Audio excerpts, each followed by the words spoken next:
দাদির বিদায় করুন। 100 কিলো চাল, 100 কিলো চাল, ফকিরের 16 আনা পয়সা, 16 আনা পয়সায় মামলুক ফেলবো না মা, 16 আনা পয়সা ফকির নিব, ফকির না নিয়ে ছাড়ে না।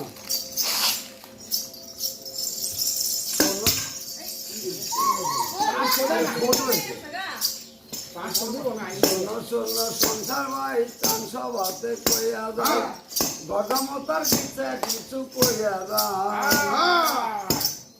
বনিয়া যায় শ্বশুর বাড়ি, সুখে খাইলো 3 2 4, ক্রমে ক্রমে মুরা হলার বাড়ি। শেষে করে বাবা গুনা গর্জি তলে কাছে, লোকে বলে ও বাড়িতে কে আইলো। বাপ দাদার নাম নাই বলে লোকে ফোনির জামাই, পান্থি কোনায় ঘর তুইলা রই আছে।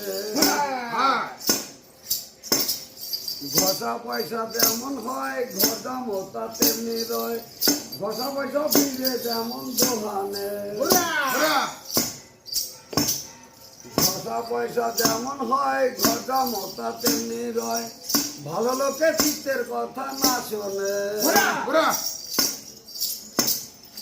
একদিন যদি কিছু কয় তার 14 পুরুষের খবর নয়, 3 দিন তো ভাত পানি দেয় না। বললাম তুই কোন কারণে মারবে রাখি তোর বাপের ভাগ্যে বাইসে গেলি, নইলে আমি এখনই তোর দাঁত খুলতাম।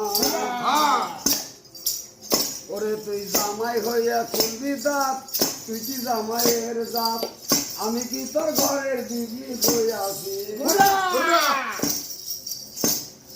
বিহারি কয় দুর্বল জাত, এবারে কি দেখ পাইছ, জামাই যদি গোসা কইরা কইলা যা, তখন কে নিব তোর মেয়ার খবর, কান্দি বৈশা ডগর ডগর, মেয়া দিয়া কখন ঘরের খানাগা। মন্দির বেটি উঠা বলে জামাই মিয়া কেন গোসা করে, জামাই মিয়ারে কে কি বইলাছে। ফকিরের যেমন জামাই তেমনি জামাই নিয়ে করে পারাপারি, শাশুড়ি দেখলেন কেবল নারাই দিয়েছি।